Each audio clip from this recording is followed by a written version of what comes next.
My son came home from school one day with the light gone from his eyes. He was 10 years old, and a teacher had just taught him a brutal lesson: that the truth doesn't matter if the person in charge doesn't want to believe it.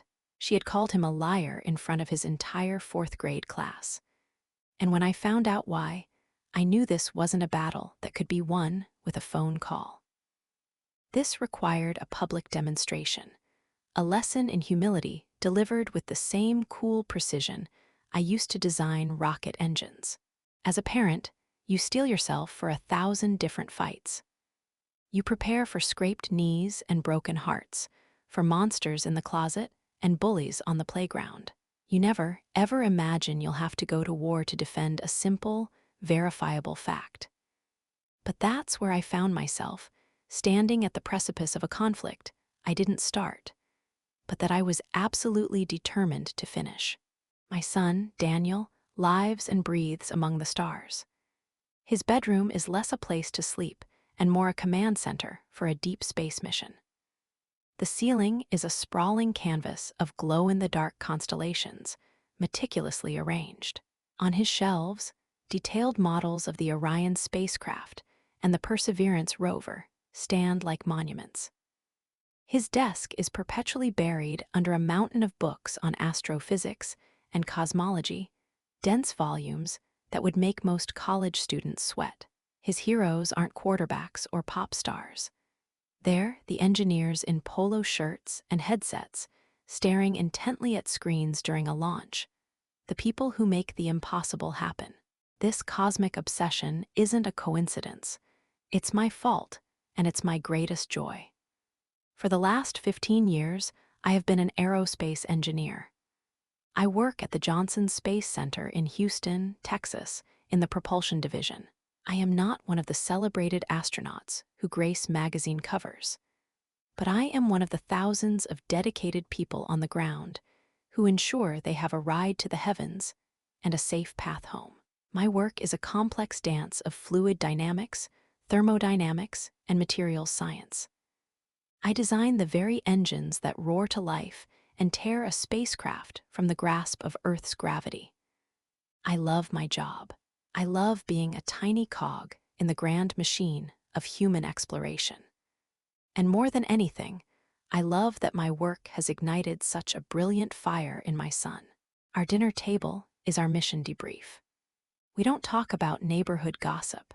We discuss the challenges of creating a sustainable habitat on Mars or the latest images from the James Webb Space Telescope. He's proud of me, and that pride is a fuel that powers my own soul. So when he shuffled through the door that Tuesday afternoon, the absence of his usual vibrant energy was a blaring alarm. He dropped his backpack with a heavy, uncharacteristic thud and mumbled a greeting before disappearing into his room.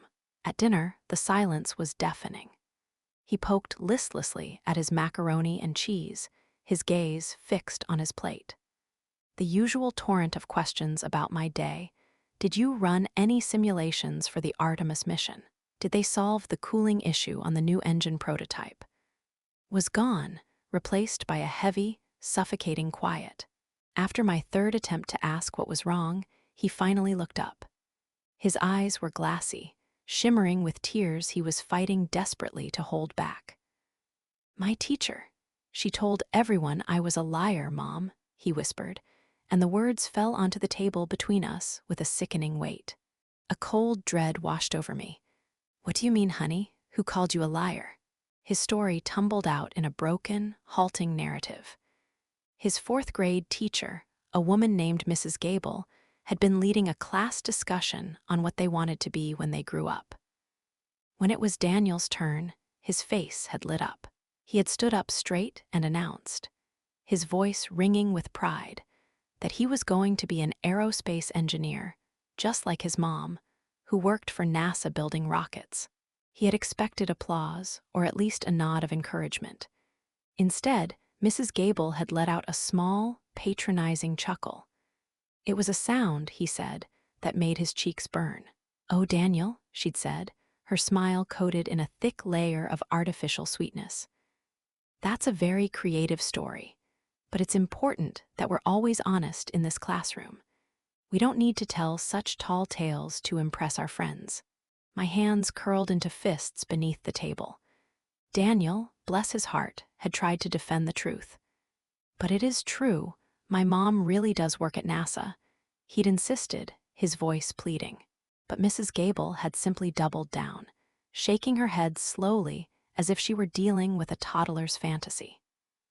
"I'm sure it feels very real to you, dear," she'd cooed, her voice dripping with a condescending sympathy that was worse than any shout. "But it's highly improbable, and making things up for attention is not a habit we want to encourage." That's when the dam broke. The other children, taking their cue from the teacher, began to snicker. A boy in the back yelled out, "Yeah, Daniel and my mom's a superhero." The classroom dissolved into a sea of laughter. My son, my brilliant boy who could explain the difference between a low Earth orbit and a geostationary one, had been reduced to a punchline. The humiliation had wrapped itself around him like a shroud, and he'd worn it all day long. A wave of pure, unadulterated fury surged through me.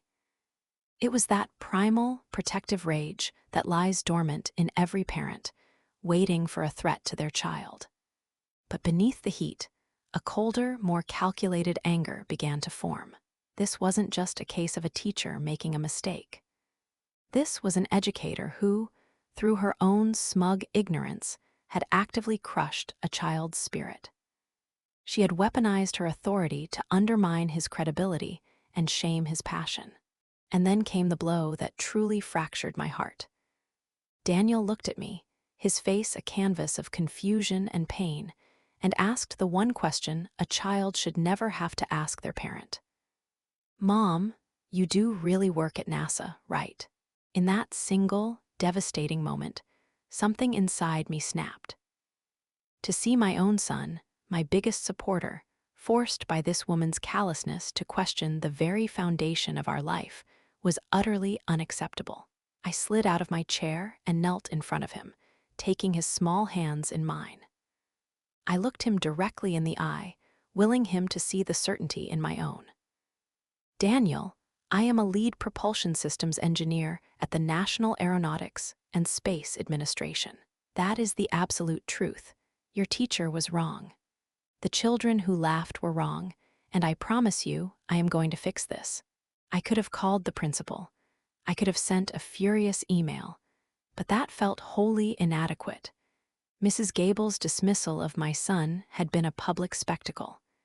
Therefore, the correction needed to be equally public. It needed to be a moment so clear, so undeniable, that it would be seared into her memory forever. As fate would have it, the school's annual parent-teacher night was the following week. It was the perfect stage for the lesson I was about to deliver. On the evening of the event, I dressed with purpose. Not in a power suit, which could be read as aggression, but in smart, professional trousers and a blazer. I looked like what I was, a serious person who had come to conduct serious business. Daniel sat beside me in the car, a jittery bundle of nerves. "Mom, are you sure about this? What if she just gets angrier?" "Trust me, sweetheart," I said, giving his knee a reassuring squeeze. "Tonight isn't about anger, it's about truth." The school halls buzzed with the low murmur of dozens of conversations, the air thick with the familiar scents of chalk, floor wax, and children's construction paper art. We walked into Daniel's classroom, and there she was. Mrs. Gable holding court with a small circle of parents, laughing amiably as she gestured at the colorful projects adorning the walls. She was completely unaware of the quiet reckoning that was about to walk up to her desk. I took a slow, centering breath and waited, letting more parents trickle in. I wanted a full house. When the room was sufficiently crowded, I moved. I walked toward her, Daniel trailing in my shadow, his hand clutching the back of my jacket. I put on a pleasant, neutral smile. "Mrs. Gable?" I said, extending my hand. She turned, her own professional smile clicking into place. "Hello, you must be Daniel's mother. It's a pleasure to finally meet you." "The pleasure is all mine," I replied, my handshake firm and steady. I've been looking forward to this all week. Daniel is just a joy to have in class, she gushed, reaching out to pat my son on the head. He flinched almost imperceptibly. He's so bright, and he has such a wonderfully vivid imagination. There it was, the perfect opening she had handed me on a silver platter. Yes, he certainly does, I said, my voice remaining calm and level. He gets it from me. A vivid imagination is practically a job requirement at NASA.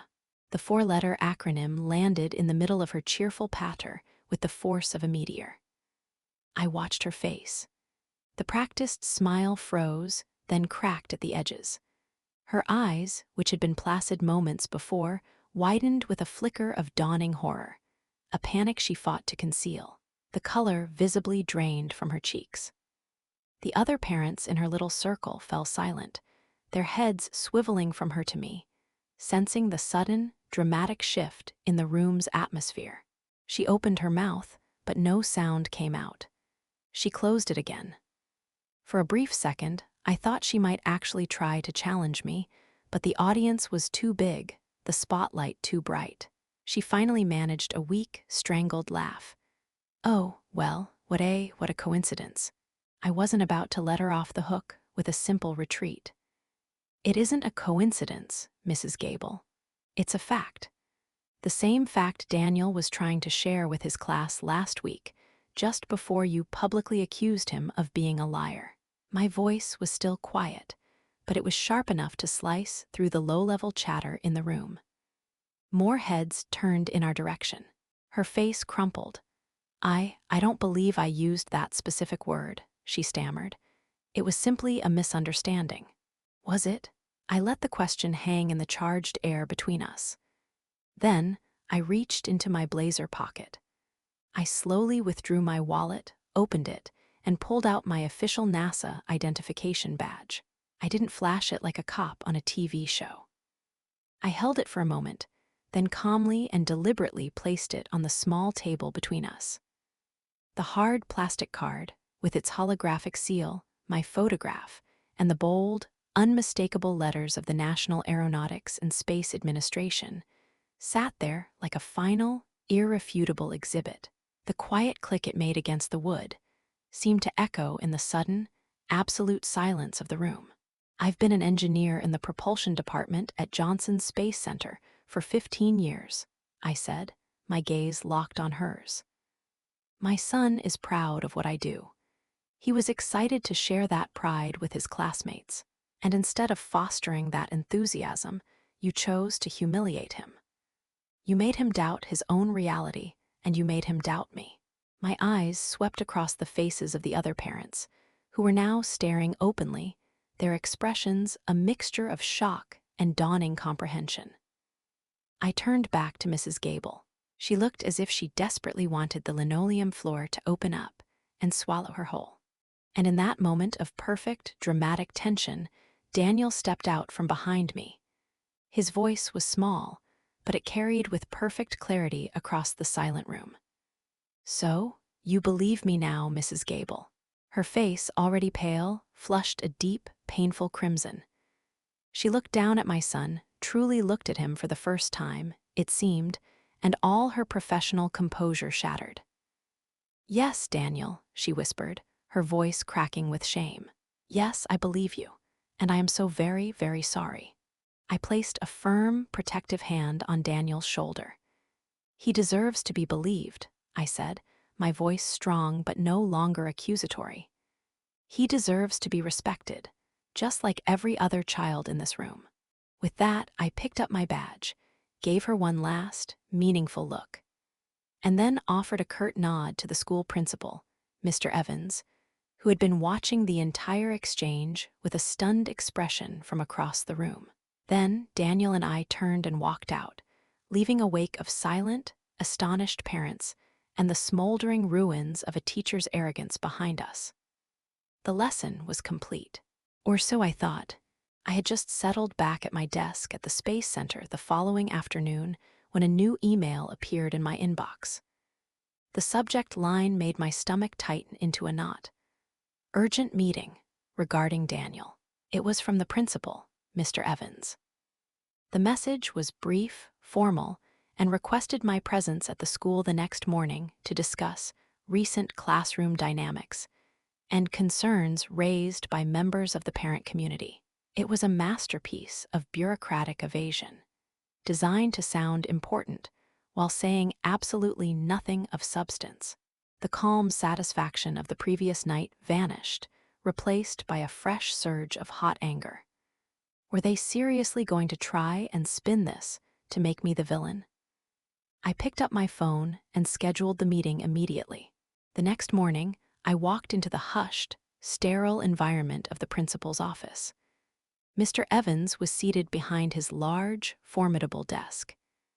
In a chair to the side, looking smaller and more defeated than ever, sat Mrs. Gable. "Thank you for coming in on such short notice," Mr. Evans began, his tone carefully neutral. He was a professional de-escalator. "My son's well-being is my first priority," I said, keeping my own voice cool and measured. "Your email mentioned concerns. Whose, exactly?" Mr. Evans shot a nervous glance at Mrs. Gable. "Well," he began, clearing his throat, "it seems the interaction at parent-teacher night has had some unexpected repercussions. A number of parents have called the office.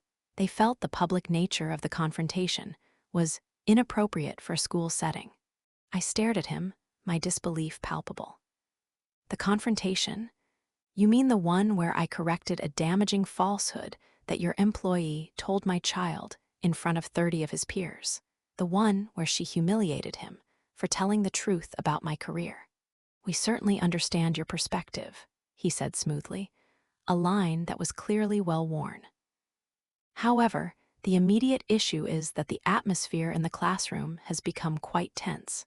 A few of the children who laughed are now teasing Daniel, accusing him of getting his teacher in trouble on purpose." My jaw tightened. This was utterly surreal. "Let me see if I have this straight. Your teacher creates a hostile environment by baselessly calling my son a liar. I rectify the situation by providing irrefutable proof that he was telling the truth. And now, because a few children are misbehaving, and a few parents are apparently more concerned with polite appearances than with actual justice, you've called me in here. How, in any logical universe, is this my fault or my son's?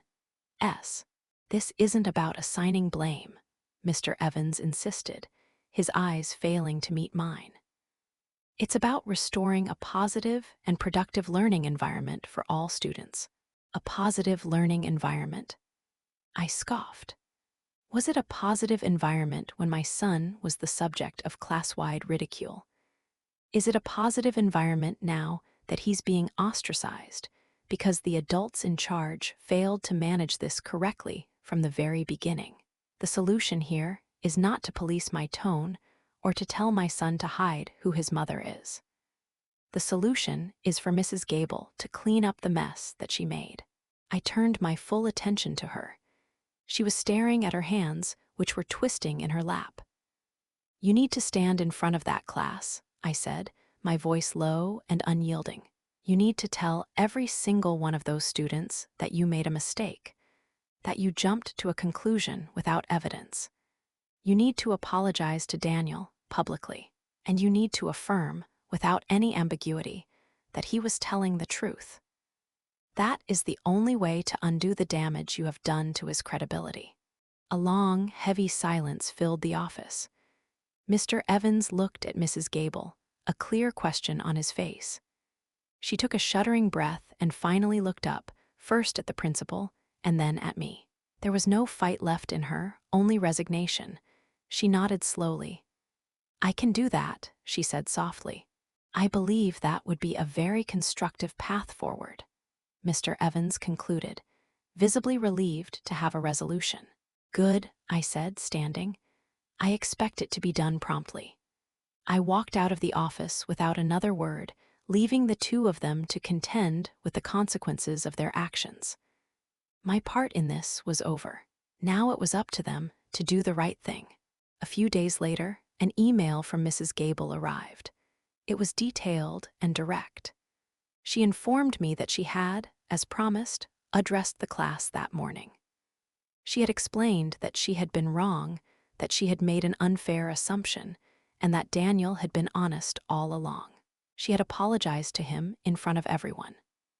Then, to her credit, she had turned the entire incident into a lesson, spending half an hour discussing the vast array of different careers at NASA, from scientists and flight controllers to technicians, and yes, engineers, emphasizing the importance of not judging people based on preconceived notions. That afternoon, Daniel came home, and it was like watching the sun break through the clouds after a long storm. The weight was gone from his shoulders. The light was back in his eyes. "Mom," he said, a giant grin spreading across his face. "She did it. She told everyone she was wrong and that I was right." "That's wonderful, honey," I said, a profound sense of relief washing over me. "How does that feel?" He shrugged, trying to play it cool, but the triumph was sparkling in his eyes. "It's good. A couple of the kids who were teasing me even came and said they were sorry." He paused, and his grin grew even wider. "Oh, and Mom, you're kind of famous now." I raised an eyebrow. "What are you talking about?" He pulled out his phone and showed me. Another parent from that night had discreetly recorded a portion of my exchange with Mrs. Gable and had posted it to a local Houston parents' online forum. The post had gone viral. There were hundreds of comments, an overwhelming flood of support for the NASA mom who stood up for her son. It was bizarre and deeply humbling. I sighed and shook my head, but a laugh escaped my lips. I looked at my son, whose confidence had been so cruelly shattered and was now rebuilt, stronger and more resilient than before. He looked back at me, his eyes shining with an unmistakable pride. "Yeah," he said, his voice full of newfound certainty. "I don't think anyone's going to call me a liar again." And in that moment, I knew we had won. We hadn't just won an argument with a teacher or a meeting with a principal. We had fought for the truth and reclaimed it. And for a parent, there is no victory more essential and no mission more important than that.